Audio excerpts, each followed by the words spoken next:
After a review of the festive Batman Returns, the previous film of that very series will be examined. Namely, Batman 89. Tim Burton's attempt at introducing his versions of the Dark Knight and the Clown Prince of Crime to the big screen, which involves his versions of the Dark Knight and the Clown Prince of Crime being introduced to the big screen. While successful upon release, it is now viewed divisively by fans of the Caped Crusader, though in my opinion, like its sequel, the film is mostly a strong offering. Michael Keaton is brilliantly cast, providing an intimidating and capable Batman, and a conflicted if underdeveloped Bruce Wayne. As many have observed, Joker 2 is superbly performed. The villain's absurd comical madness and sociopathic malevolence are flawlessly showcased by Jack Nicholson, who, upon experiencing the film's Prince soundtrack, changed his name to Joker, or the homicidal artist formerly known as Jack Nicholson.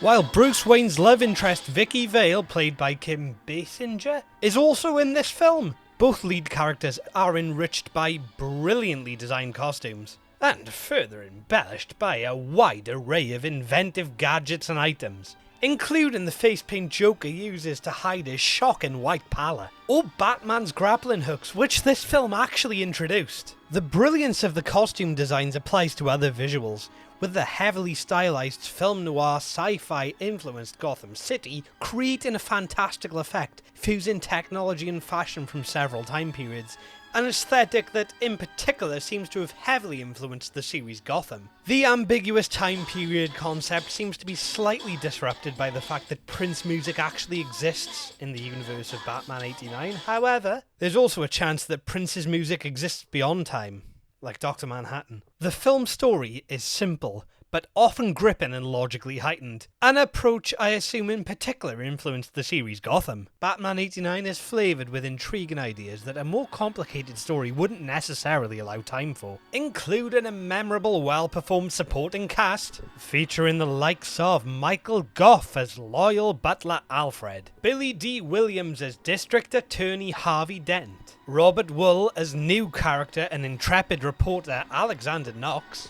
and Tracy Walter as Joker's goon Bob, the Goon. Isn't that bizarre? His name was Bob the Goon, and at some point in his life he became a goon. It's true what they say, your name really does influence how your life will transpire. As my friend Mr. Supermarket Cashier often tells me, when reviewing the sequel to Batman 89, I highlighted its masterful combination of darkness and deliberate comic absurdity, and this masterful balance is thankfully also employed in Batman 89. Arguably, it's an important quality in superhero films generally. The film boasts an enjoyable, twisted sense of humour perfectly suited to the established atmosphere. Traits such as this, when combined with the exceptionally dramatic, energetic score of Danny Elfman, somewhat ease the disappointment of the numerous problematic features. The most obvious is Batman is relatively underused, being undercharacterized despite Keaton's exceptional performance. Though of course, as we all know, the only true Batman is Kevin Smith in that brief scene of Mallrats. In fact, throughout the film, Batman is unfaithfully represented. Source material alterations are justified when they result in a more interesting story. However, as I've pointed out in several other videos, reinventing Batman as a killer is an oversimplification of the character,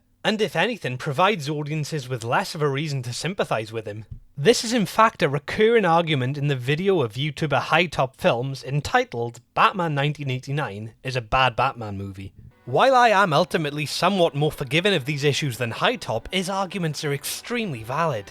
And an otherwise lesser film would suffer much more dramatically from these issues with characterization. Luckily, the outlandish nature of the film does allow some typically wild interpretation for certain events. For example, it could be assumed the Joker's goons escaped the warehouse when the bomb was detonated by Batman, or that the goon who fell down the bell tower eventually grabbed onto a banister and saved himself. Given the overall clear hyper-realization of the setting, these are somewhat plausible justifications, even if the film itself never specifies these events took place. Similar characterization issues apply to the Joker. Again, they are redeemed by performance, but the concept of providing him with an uninspired, yet decisive origin story is heavily counterintuitive of the character's mysterious past. While in my personal opinion inferior to its sequel, which essentially maximizes on every strength I noticed in this film, even if some of the major issues remain unsolved.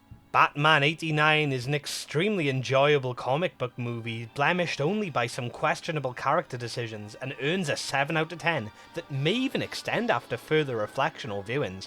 Until then though, thanks for watching, and even if you never watch another video of mine, you're forgiven providing you never rub another man's rhubarb. Let me tell you what his name is. Party man, rock a party like nobody can.